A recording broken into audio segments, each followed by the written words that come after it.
আসসালামু আলাইকুম শিক্ষার্থী বন্ধুরা, বাংলা বানানের 5টা ইম্পর্টেন্ট নিয়ম নিয়ে তোমাদের সামনে চলে এসেছি এবং এই নিয়মগুলো তোমাদের কখন লাগবে? যখন তোমাদের বাংলা বানান যেগুলো আসবে 5টার মধ্যে 3টা বা এর কম যখন হয়ে যাবে তখন তোমাদের জিনিসগুলো লাগবে। আজকে আমরা মোস্ট শর্টকাট 5টা বাংলা বানান নিয়ে আলোচনা করবো। আমি জাস্ট লিখে দিচ্ছি, তোমরা ব্রেইনে মেমোরাইজ করে নাও।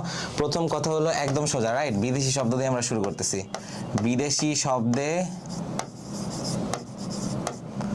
রস্যই বসে।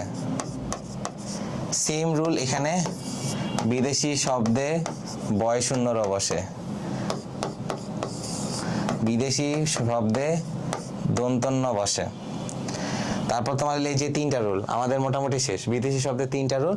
আর আরেকটা জিনিস শিখিয়ে দিচ্ছি, তৎসম শব্দের ক্ষেত্রে রি র মূর্ধন, রি র এর পরে পড়ান কেন লিখছে? মূর্ধন্য স বসে। সেম ভাবে আরেকটা রুল উপরেই লিখতেছি, রি র মূর্ধন্য স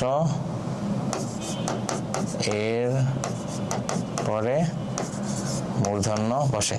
এই যে 5টা রুল তোমাদের দেখিয়ে দিলাম, এই 5টা রুল দিয়ে তোমরা অনেকগুলা বানান সলভ করতে পারবে। যেমন আমি তোমাদেরকে একটা উদাহরণ দেখাই, তোমরা অনেক সময় ভুলে যাও যে কখন কি বানান বসবে। তখন আমি তোমাদের বললাম, ধরো কারণ, কারণ বানানটা তোমরা এখানে সারা জীবন মূর্ধন্য হবে। কেউ যদি দেখো যে বয় শূন্য র বসে, সাথে সাথে মূর্ধন্য বসে যাবে। আমি ধরো বললাম ভীষণ, ভীষণ, ভীষণে মূর্ধন্য স বসে, বাই ডিফল্ট মূর্ধন্য বসে যাবে। ওকে, এই গেল তোমাদের সহজে 5টা বানানের নিয়ম।